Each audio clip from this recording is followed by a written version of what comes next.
This is NewsBreak26 in Southwest New Brunswick.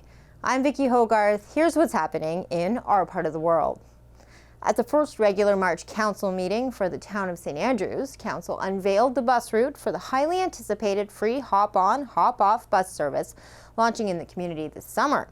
Since the 11-person bus is being provided by the Huntsman Marine Science Centre, which is also spearheading the pilot project, the Huntsman and Fundy Discovery Aquarium is the first stop on the route.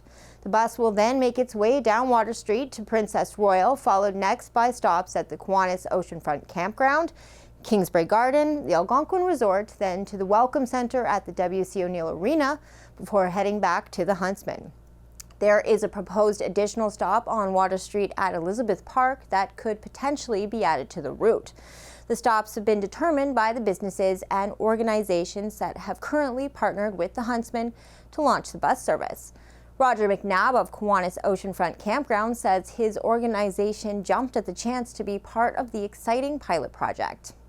Well, this project, as soon as it was introduced to us, we're all very excited to be part of this project and to partner with all of the other like-minded tourist operators here in town.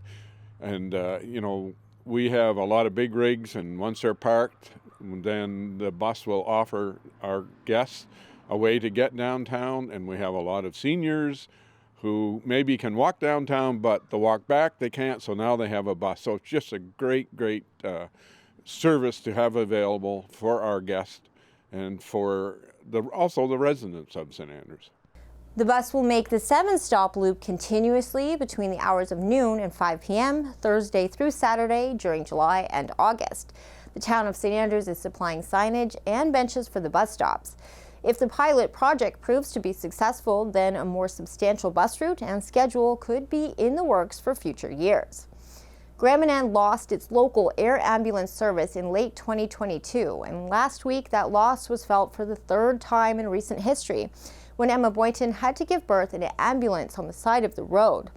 The baby was in a breech position, which is why Boynton had a C-section scheduled for this week, but her son came a week earlier than expected and in the middle of a snowstorm. After a dramatic roadside birth with the baby requiring resuscitation by paramedics, Boynton and her partner Nigel Brown were taken to the Grand Manan Hospital, where they were told they would not be transferred by air to the St. John Regional Hospital. Instead, they had to wait 3 hours for the first ferry to the mainland, with the ferry ride adding another hour and a half to the journey. Ambulance New Brunswick told CHCO that they received a request for an inter-facility patient transfer from the Grand Manan Hospital on the morning of March 1st.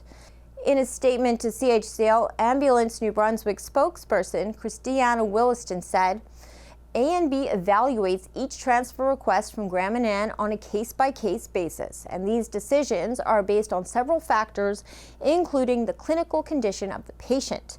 A medical control physician appointed by the Department of Health is also involved in every transfer request from Grand Manan to determine if a transfer to a facility outside of the island is required.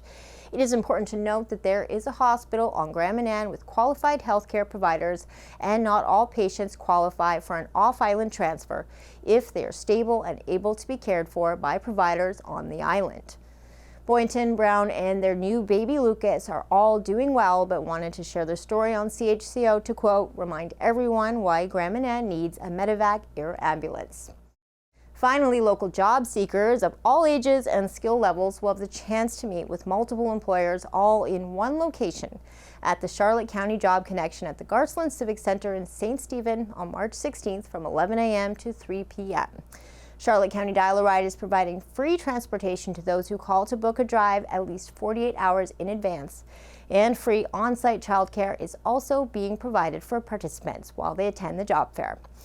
There's also an online job fair from March 8th until the 17th. Visit careersatwork.ca for more information.